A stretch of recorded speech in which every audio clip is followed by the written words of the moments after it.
Morning everyone. সেয়া ৰাতিপুৱাৰ নাস্তা বনালোঁ। আজি চয়াবিন আলু যে দোকানত যে চব্জিবোৰ বনাই সেনেকৈ খাব মন গ'ল, সেইকাৰণে এনেকৈ বনালোঁ। দোকানৰ চব্জিৰ দৰে একদম মানে খৰকৈ বনাই দিয়ে যে কাষ্টমাৰ বেছি থাকিলে তেনেকুৱা আৰু চব্জিখন সেনেকৈ বনালোঁ। আৰু ইফালে পুৰি আৰু ভাজিছোঁ, এইকেইখানে নহয় আৰু ইমানখিনি আছে।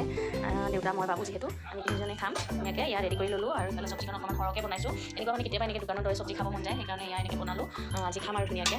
এতিয়া খোৱাহে কথা আৰু খাই লওঁ, তাৰপিছত আপোনালোকে কি খালে জনা। খাই মেলি আকৌ ঘৰলৈ গৈ এয়া মাকৈ বাৰীত ধুনীয়াকৈ সৰু সৰু কচুবোৰ গজালি মেলিছে। আৰু এই কচুপাত খাই বহুত ভাল লাগে, সেইকাৰণে এয়া তুলিব লৈছোঁ মাহঁতৰ ঘৰত। আজি দিনটো মই কি কৰোঁ ভাবিছোঁ আপোনালোকক দেখুৱাওঁ।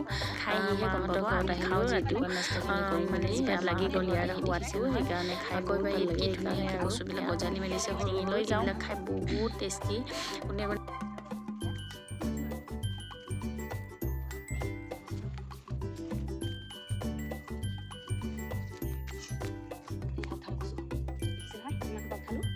লৈ যাওঁ আৰু বনাওঁ আৰু তাৰপিছত আপোনালোককো দেখুৱাম কেনেকৈ বনাওঁ, খাওঁ। আধা খাৰ খাম, আধা ভাজি খাম, আপোনালোকক দেখুৱাম। এয়া কচুখিনিতো তুলি লৈ আহিলোঁ ঠিকেই, কিন্তু আজি আৰু বনোৱা নহ'ব, সেইকাৰণে ইয়াত চিকেনেই বনাওঁ। আৰু দুপৰীয়া সাজত মানে কচু বাচি থাকিবলৈ সময় নহ'ব যিহেতু, সেইকাৰণে নাখাওঁ। আজি এয়া চিকেনকে বনাব লৈছোঁ। এয়া গোটা গোটা নহৰু লৈছোঁ, আলু পিঁয়াজ এনেকৈ লৈছোঁ। আৰু আজি ধুনীয়াকৈ চিকেনখিনি বনাই আপোনালোকক দেখুৱাওঁ বুলি ভাবিছোঁ, সেইকাৰণে ভাবিলোঁ দেখুৱাওঁ।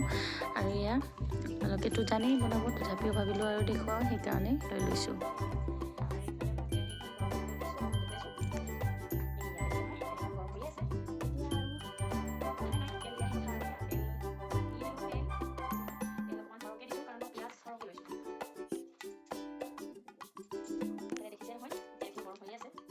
মছলাৰ কাৰণে দিছোঁ আদা নহৰু দেখিছে নহয়, তাৰপিছত লৈছোঁ ইয়াত শুকান জলকীয়া একদম সৰহকৈ দিছোঁ, দেখিছে নহয়, সৰহকৈ দিছোঁ। আৰু বাকী এইখিনি মই ইয়াতে এই যে পিঁয়াজখিনি লৈছোঁ তাতে কাটি দিছোঁ। অকণমান তেলতো দিব লাগিব, তেতিয়াহে খাই মজা লাগিব, হয়নে নহয়।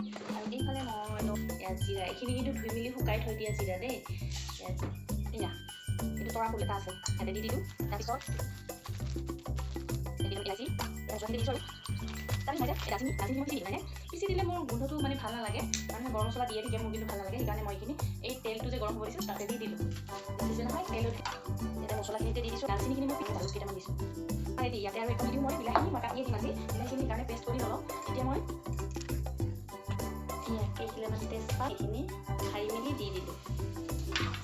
মই একেবাৰে সৰহকৈ যে পিঁয়াজ কাটি থৈছোঁ এইখিনি মই দি দিলোঁ। শুকান জলকীয়া সৈতে এইখিনি গোটেইখিনি দিম আৰু একদম যেনেকৈ বিৰিয়ানী যে এই ড্ৰেছখিনি বনাওঁ তেনেকৈ এইখিনি সানি লওঁ।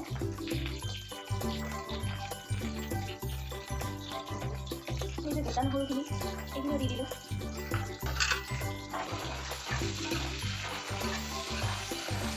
পেষ্ট কৰি অলপ ৰঙচুৱা হৈ গ'লে ভালেই পাওঁ খাই, সেইকাৰণে ভাবিলোঁ আজি লৈ যাওঁ, সেইকাৰণে লৈ আহিছোঁ।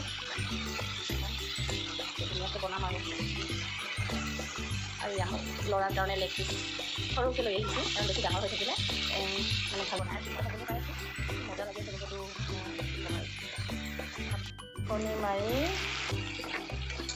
পিঁয়াজ দিম ইয়াতে, ধুনীয়া ৰং হ'বৰ কাৰণে হালধি। তাৰপিছত সোৱাদ অনুযায়ী নিমখ দিব লাগিব, কণী পাই সেনেকৈ নিমখ দিলেতো মাংসটো বেছি নহ'ব, সেইকাৰণে এয়া দিছোঁ সোৱাদ এনেকৈ নিমখ। এয়া কিন্তু মামাই দিয়া নিমখ দেই, মামাই যিহেতু দিছোঁ নিমখ খাইছোঁ আৰু অলপ সৰহকৈ এই নিমখ যে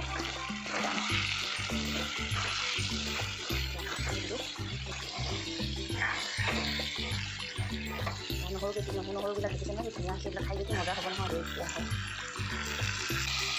এইখিনিয়ে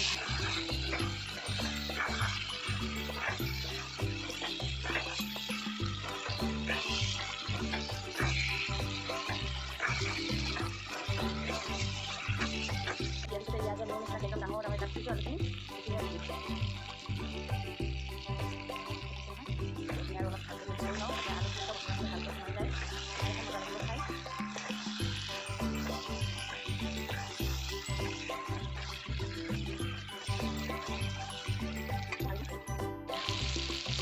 মাংসৰ কালাৰ চাওক, কি ধুনীয়া কালাৰ হৈছে, হয়নে নাই?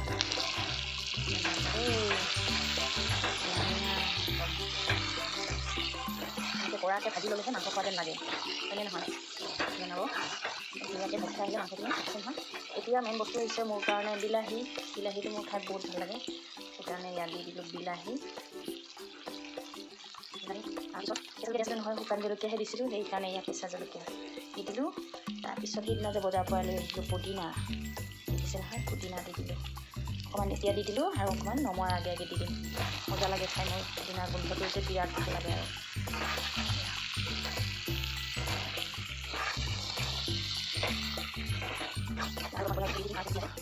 আৰু আলুখিনি সিজিবলৈ আছে, ধুনীয়া যাতে সিজি আহে, সেইকাৰণে আৰু অলপ সময় ঢাকোন মাৰি সিজিবলৈ দিম। পুদিনাখিনি ল'লোঁ, পাতখিনি, আৰু ঠাৰিকেইডাল থাকিলে নহয়, এই ঠাৰিকেইডাল আকৌ পেলাই নিদিওঁ, এই ঠাৰিকেইডাল ধুনীয়াকৈ লগাই দিম। এতিয়া বাৰীত লগাই দিম যে ধুনীয়াকৈ গজালি মিলে।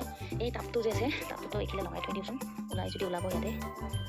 এয়া টাবটোতো দি দিলোঁ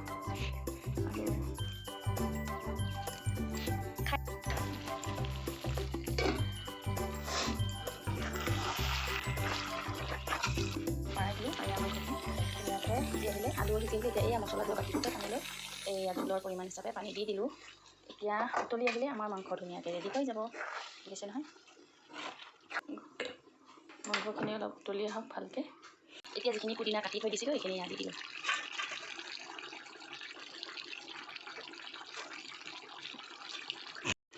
এয়া আমাৰ মাংস ৰেডি হৈ গ'ল। এতিয়া গেছৰ এয়া লৈছোঁ ভাত, আৰু এইফালে লৈছোঁ চিকেন। গোটা গোটা নহৰু, চিকেন,